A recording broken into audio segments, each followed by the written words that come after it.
Good morning, everyone. Welcome to today's webinar provided to you by PACE. This is Veronica Lopez. I'm a business counselor manager here at PACE Business Development Center. Today's topic is a part of a four-part series, Hack the Bank, Strategic Financing for Growth and Contracts. We are doing part 3 of 4. Um, Today's topic is real estate as a growth engine, and today's speaker is Edgar Durrell, commercial loan advisor with Gen West Capital Commercial Loan Advisors. Um, I will be your host. My name is Veronica Lopez. I'm a business counselor manager. I oversee the City of Los Angeles BusinessSource Center for the Pico-Union Westlake region, which is the downtown area. Before we get started, I'm just going to do a brief housekeeping to help facilitate today's training. So everyone's in listening mode in the webinar session. We will have a Q&A. During today's webinar, we encourage you to enter your questions in the chat. Also, if you prefer, you could enter them in the Q&A. We're going to have a Q&A at the end of today's main presentation, but we do encourage you to keep entering the questions as they come along. Sometimes we forget what the question was, but if you just submit it, I will be keeping track of the questions. We'll have an opportunity, if we have time at the end of the sessions, for anyone who has a more in-depth question. It has multiple parts. You can raise your hand. I can promote you to panelist, and you'll be able to ask your question live. Today's webinar is being recorded. It will be uploaded to the e-library. Today's slides and the webinar recording will be shared with all of today's attendees. We kindly ask you to complete the survey at the end of today's webinar so you can give us feedback and we can help provide you with programming that provides value to your business. So before we get started, just briefly about PACE. PACE was established the Business Development Center was established in 1993 to advance the wealth of our communities by giving individuals the tools to develop sustainable businesses and manage their personal and business finances successfully. We are first a technical service provider. Like I mentioned, I oversee the Pico-Union Westlake, which is downtown LA. My counterpart, of our two hydration oversees the Hollywood region, and we're also the exclusive provider for procurement service for the City of Los Angeles through our Procure LA program. We are an award-winning SBA Women's Business Center, Governor's Office, GoBiz TA provider. We are also a community development financial institution, and just to be brief, unlike a traditional financial institution like a bank or a credit union, a community development financial institution is specifically created to help small businesses, specifically startups or operating businesses that would have been turned away from a bank, to help them get started in their business. So we encourage you, if you're in any of those stages, to reach out to us to apply for a small business loan. We are also an SBA lender, and we also have loans that are guaranteed by the state through iBank or CalCap. So with that, I also want to encourage you to continue, taking advantage of all the services that we provide. Meet one-on-one with a counselor. We have a 10-part entrepreneur training program called ETP. We want to encourage you to attend that, especially if you're a startup. We call it like a mini MBA to help you with your business. Operating business are welcome to attend. It's open to anyone. As you know, today's course is part of our business courses, and we also encourage you to continue your learning either live or on the on-demand e-library. I also want to just share information about our City of Los Angeles WorkSource Center. It's another department as part of PACE, but we provide an incentive for businesses to hire new employees, and the program provides half of the employee's salary for 3 months, and it can be extended for 6 additional months. It's through on-the-job training program. So it is a financial incentive program. And if you want to learn more, you can email me. I'll put my information in the contact, but you'll also be able to reply to the email with the slides and the webinar information so you can learn more about that. And here's just more webinars that are coming up. Coincidentally, we have another webinar today at 1 o'clock. So if you're interested in taking your marketing promotion to the next level, Harmony 3 Productions will be providing I believe, 6-part series on the topic. And then For those of you who joined us yesterday for Bitsig, I just want to encourage you to continue learning about the legal aspects about your business. You can scan the code there if you're already a subscriber. Anyone who registered for this webinar, you should be then added to our subscribers list and you will be getting that information. So with that, I would like to hand over today's presentation to Edgar Durand. Edgar has been a great supporter of PACE, the PACE Finance Corporation. It just has been I think he's been a partner for over 14 or 15 years, actually, but I don't know exactly, but it's really a joy to present him and to allow him to share the wealth of knowledge he has regarding lending and just business experience. So with that, I'm going to pass over the presentation to Edgar. Thank you, Veronica. Okay, let me go right to this. Let's see here.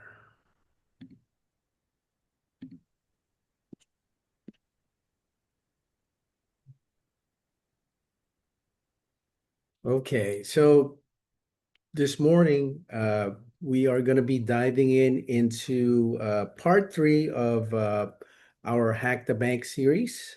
Today's topic is real estate as a growth engine or rent replacement strategy. So if you're a contractor, a manufacturer, or running any type of small business, you may want to take notes. There's some benefits to using real estate as a growth engine for your business.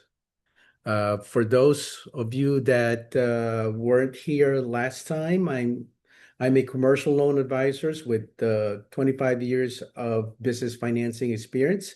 Think of me as your financial Swiss Army knife. Whatever you need, I got it covered. So let's talk about the landlord trap. A lot of business owners buy into the myth of renting is simply a safer option than buying. But let's look at the reality. When you pay rent, that is 100% business expense. Of course, you can write it off from your taxes, but it yields nothing as far as your investment. You are building not your wealth, you're building your landlord's wealth, not your own.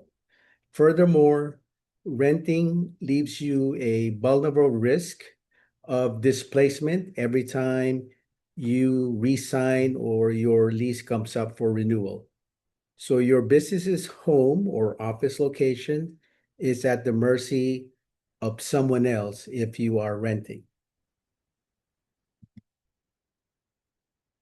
Now, let's switch or flip the script. Say, commercial real estate is the ultimate growth engine. Why? Because you're locked into your overhead permanently. There's no surprises in rent hikes, especially, during this time. We're in an economic uncertainty. So you don't know, if your lease is up this year, your lease rate might go up. However, if you own piece of real estate, it will be permanently. It's permanent, unless you sell it, of course. And another thing is, as you pay down your principal when you get a loan, right? It builds up equity. So you pay down your principal or your loan, your equity increases. Another benefit to this is market appreciation. So, especially in California, if Southern California in particular, as you know, rates or real estate have been going up. Although there are some dips, here and there. However, overall, if you look within the last maybe 20, 25 years, the price of commercial building has gone up. Just to give you an example, a property back in 2005 in Santa Clarita or Valencia area, about 1,200 square foot office condo building was purchased at $450,000. Uh, Recently was sold at, I'd say, 1.8 million. So that's a lot of appreciation and value right there. If you started, way at 450, now, you sold it at 1.8. However, of course, there's capital gains to consider and all of that. But, there's obviously an upside to using this strategy for your growth. Also, when you do this, there's commercial depreciation that's available for you. So you can use that for your tax returns. You can work with your accountant and see how you can maximize your commercial depreciation. Now, here's what's really gets interesting. This is what I call the 51% hack. Uh, and this is, I'm pertaining to specifically owner user building using SBA financing. With the 51% hacked, SBA rule says you have to own 51% of the building, or you have to occupy it for your business purpose. Now, if you sublease the remaining 49%, it will create some sort of a positive cash flow for you, or in other words, it is possible for that rent to cover your mortgage payment. So there's always an upside with this 51% hack. So if you're considering buying a building, uh, you may want to think about, you know, subleasing the remaining 49%. As long as it's less than 49% or less than 50%, then you can sublease that building.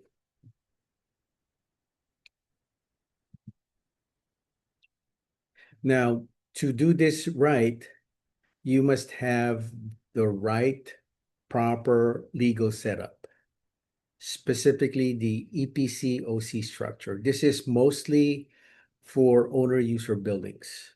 EPC stands for eligible passive companies. This entity will be the actual title owner of the real estate. OC stands for operating company. This is your actual day-to-day business.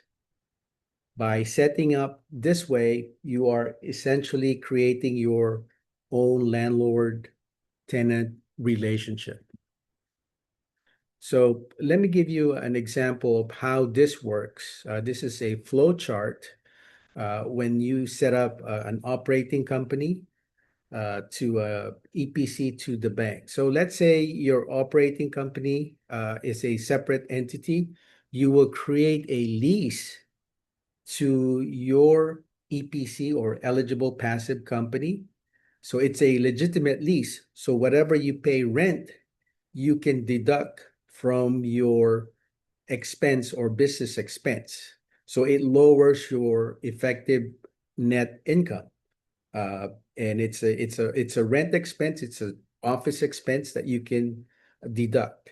Now, the eligible passive company is the actual title holder, which is in essence you.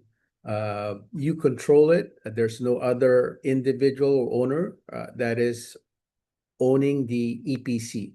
Now, the EPC is now responsible for making the loan payments to the bank. So, in essence, the flow would be you, the operating company, will pay rent to the EPC, which is also you. And then you make the loan payments. The EPC, rather, will make the loan payments to the lender or to the bank. So it provides some taxable benefits on your end because you can write off expenses, rent expense on the OC, and then you can write depreciation on the EPC. Therefore, when you file your returns, your EPC, depending on your bookkeeper, of course, or your accountant, you probably will have zero income on your EPC to report. So there's no tax. Of course, you have to consult with your accountant or CPA for this. But in essence, standard usually that's the whole setup.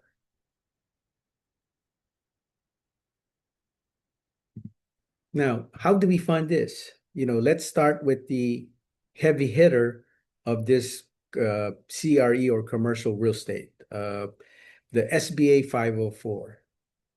The 504 has a very specific structure.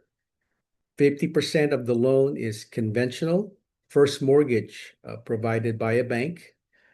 40% is SBA CDC. CDC stands for Certified Development Company, whose uh, main purpose is to issue bonds or debenture just for the purpose of giving you a second mortgage, a low interest second mortgage into your building purchase.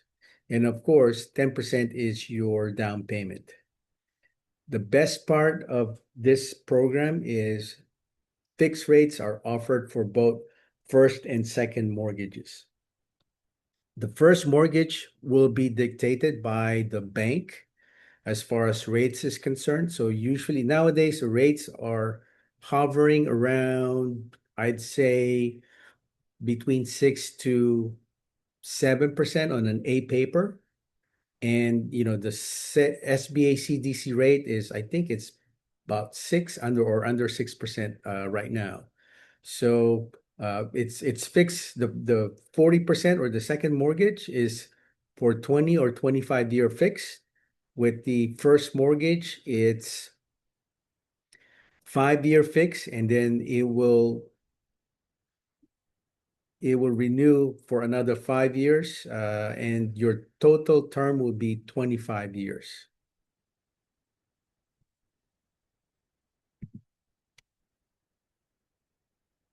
Next is your SBA 7A.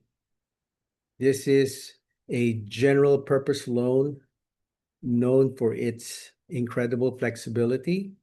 You can use it for real estate and any other business purpose.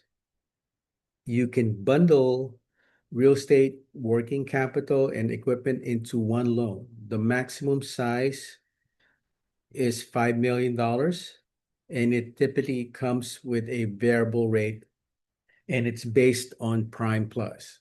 So a typical structure for an SBA 7A would be you're buying a piece of property. Then you needed to fix it up, some improvements, and then you want to buy some equipment and possibly some working capital. So with this program, you can incorporate this into a single loan. So typically an SBA 7A without real estate has a 10-year maturity. With real estate involved, they can mix it up where the maturity will be 15 to 25 years, especially if it's a commercial real estate purchase. So when you go in and add those working capital or equipment purchases, you can prolong or extend your term, therefore making your payments a little bit lower with a decent interest rate. Like I said, SBA 7A has a variable rate. It's usually tied to prime rate. Prime right now, it's at 6.75%, and usually lenders will add their margins to it depending on uh, what type of transaction it is. Typically, if it's for real estate, it's prime plus one. So if you're buying a real estate right now, your rate will be 7.75 for 25 years. Now, uh, because it has a variable rate feature, rate adjusts every quarter. So depending on the prime rate at that time, then your rate will be adjusted the following quarter. So that's the only downside, I guess, to having an SBA 7A loan is because of this. It's more of a uh, general utility. That's why I call this the Swiss Army knife, is because it's a general utility purpose loan. This is a catch-all program for SBA, and a lot of borrowers are, taking advantage of this. Now, I don't know if you've heard recently that SBA has changed some of their guidelines.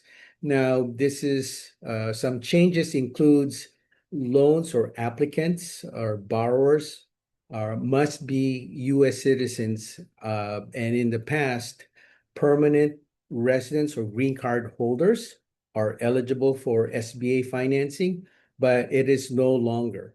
It's been changed effective, I think, early this year, that the effective March 1st, to be exact, that the only U.S. citizens are eligible to apply for any type of SBA loans, whether it's an SBA 7A or an SBA 504 loan. Now, if SBA is not a fit, say for instance, you're a permanent resident holder and you want to buy some real estate, and obviously it's bad news that you can't get it through SBA. There's other alternatives. One is, using what I call the safety net. It's a California iBank guarantee. I know PACE uses this guarantee as well on their working capital loans or business financing. Um, iBank Guarantee also can guarantee real estate purchases. They can guarantee up to 80% of the loan amount, up to, I believe the maximum now is $5 million, but the maximum loan from the program that they can guarantee is 20 million. This is administered by iBank and FDC. FDC stands for Financial Development Corporation. There are 7 locations throughout the state. Their purpose is to help administer the iBank guarantee. So they're not actually a lender. What they do is they will go in and tell the bank that we would like to guarantee this particular transaction. And think about it as a credit enhancement for a loan. So if there's some weaknesses into a deal, like I mentioned in our past, I think it's part 2 or part 1 of our webinar, that there's the 5 C's of credit. If you lack some of the 5 C's of credit, then you need some enhancement. So this is iBank steps right in, so they can guarantee the loan. Good news is that citizenship is not a requirement, and it's a best fit, excuse me, for to SBA loans. Uh, like I said, iBank will do commercial real estate purchases and working capital as well. And like I mentioned, PACE use the iBank guarantee for their business loans as well. Finally, for businesses outside major city centers, we have the USDA BNI. BNI stands for Business and Industry Guaranteed Loan Program.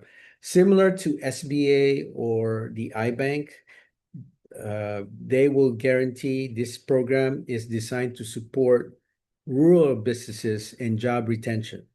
It offers excellent terms, including real estate up to 30 years and up to 90% financing. Now, you're probably asking, well, we're in LA, Edgar. Uh, I don't think we're in a rural environment. Yes. However, the outlying area of Southern California, there are some cities that are still considered rural per their definition. I know for a fact that some lands in Hemet area, that's part of Riverside County, uh, some properties in Palm Palm Desert, Palm Springs area are still considered rural. So, it's not just the city center, but if your business are doing in an area where, there's a lot of rural activities or rural farming or rural type of businesses, then this might be a good program for you.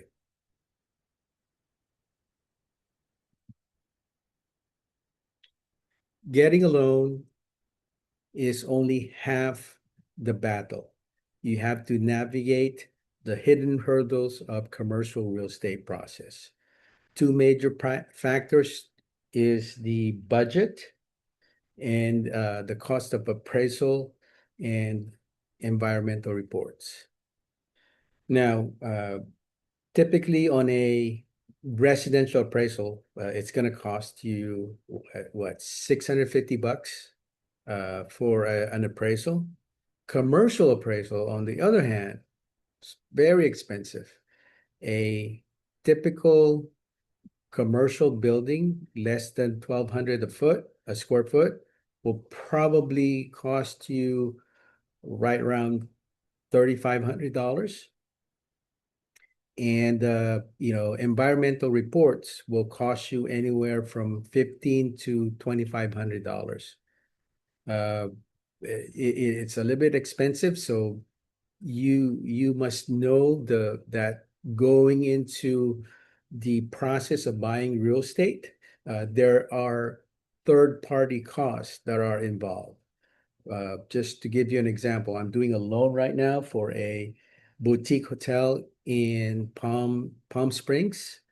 Her cost of appraisal is $12,000, just the appraisal alone.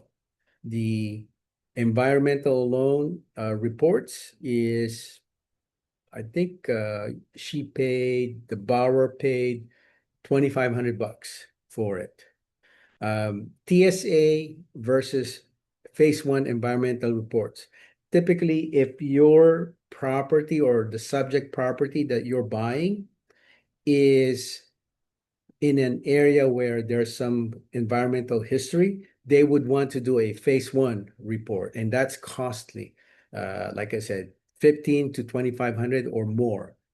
TSA, transactional screen services or analysis, is the cheaper method. A lot of lenders, especially if it's just a cookie cutter industrial building, they'll just do a TSA and it's going to cost less than $1,500. And it's faster turnaround too. The cost and the time involved in appraisal environmental reports is the one that is a major hurdle for getting a loan.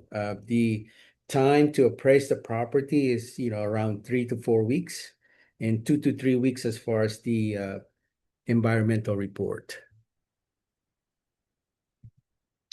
Now, this is a timeline, when you set your expectation when you buy some real estate.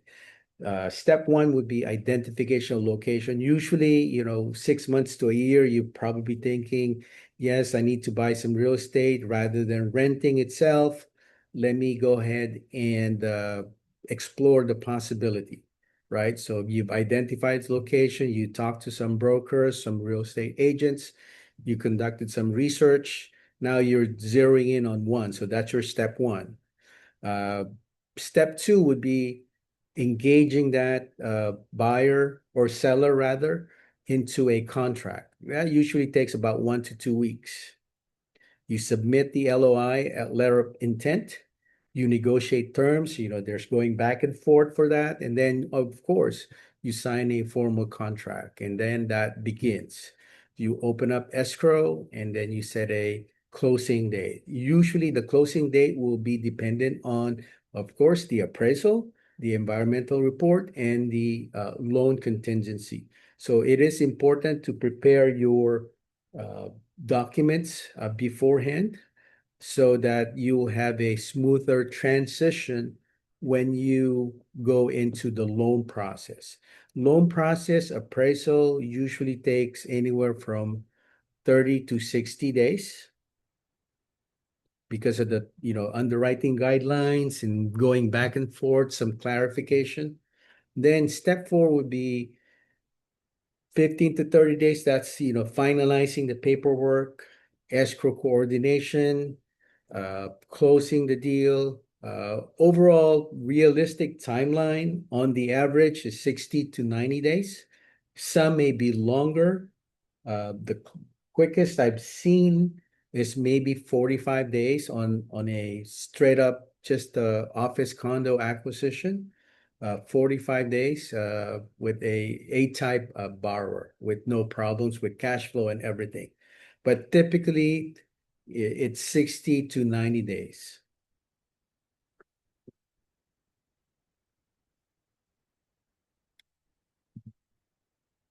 Now, as I mentioned, be prepared when you buy the real estate, expect, unless you're buying it cash, and that's a different story. However, for most of us who wants to take advantage or leverage financing, getting a commercial real estate loan is the best option. So be prepared and take notice of the paperwork requirements.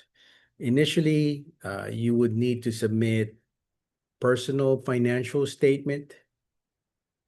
That's your statement of assets and liabilities personally.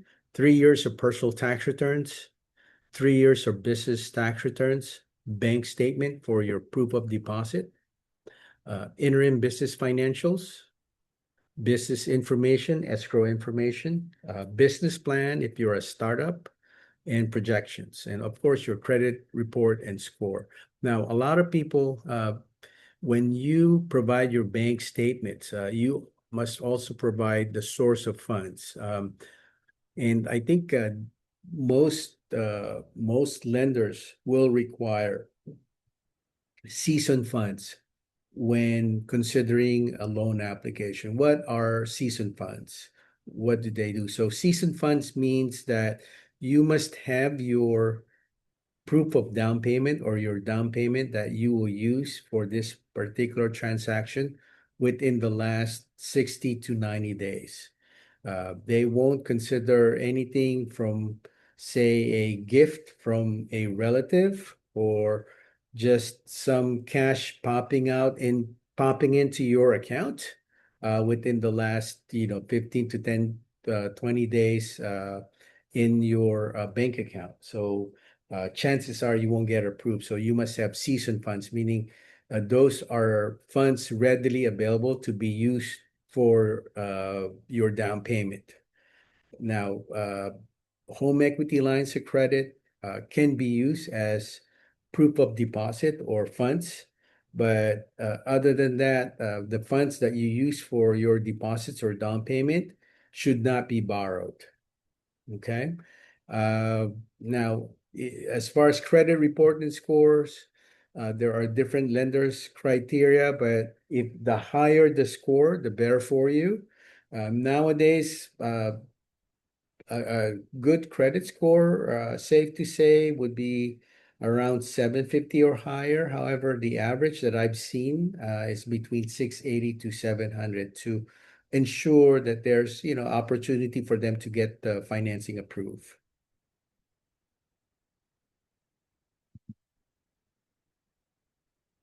Now, what I have here in front of you is what I call the rate replacement analysis worksheet.